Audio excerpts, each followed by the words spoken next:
আসসালামু আলাইকুম গাইস, আপনাদের সবাইকে ব্র্যান্ড নিউ ভিডিওতে স্বাগতম। সো আজকে ভিডিও হচ্ছে আনবক্সিং একটা ভিডিও। আমরা আজকে আনবক্সিং করব। এটা হচ্ছে আনবক্সিং ভিডিও পার্ট 4। আর আপনাদের সবাইকে হ্যাপি নিউ ইয়ার, নতুন বছর আপনাদের সবার ভালো যাক আশা করি। এবং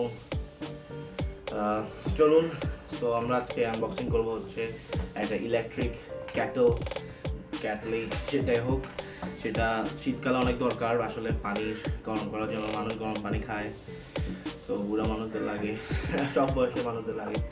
সো আমরা এখন আনবক্সিং করবো। ওটার আগে ইন্ট্রো।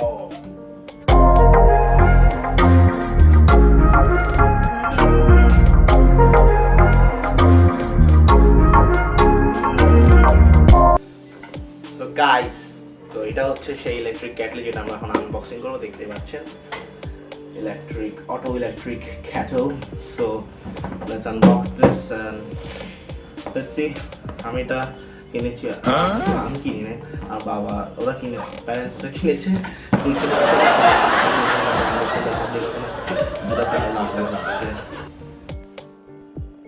So হ্যাঁ, এটা লাগবে আনবক্সিং করতে। আনবক্সিংটা শুরু করি আমরা।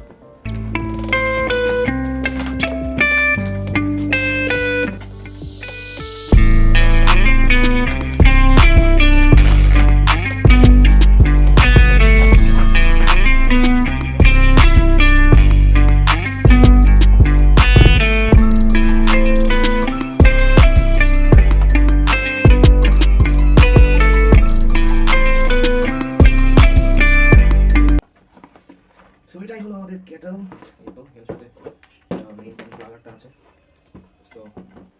সো এটাই হলো ইলেকট্রিক কেটলি। দেখতে পাচ্ছেন ব্রাউন কালার, ট্রান্সপারেন্ট, সেই জন্য মনে হয় এটা কিনেছে, একটু স্পেশাল। আপনি দেখতে পারবেন আপনার পানির সাথে কি হচ্ছে, যেটা অনেক। আর এটা হচ্ছে সেই প্লাগটি। সো এটা এভাবে করবেন and this is the unboxing. So এখানে শেষ ভিডিওটি। সো আশা করি আপনাদের ভিডিওটা ভালো লেগেছে। যদি ভালো লেগে থাকে লাইক করুন এবং সাবস্ক্রাইব। আগের ভিডিও যদি না দেখে থাকেন তাহলে এখানে আসছে এখানে আছে এবং ডিসক্রিপশনে পাবেন লাস্ট ব্লগটি, যেটা স্পাইডারম্যান দেখতে গেছিলাম। So thank you for watching the video.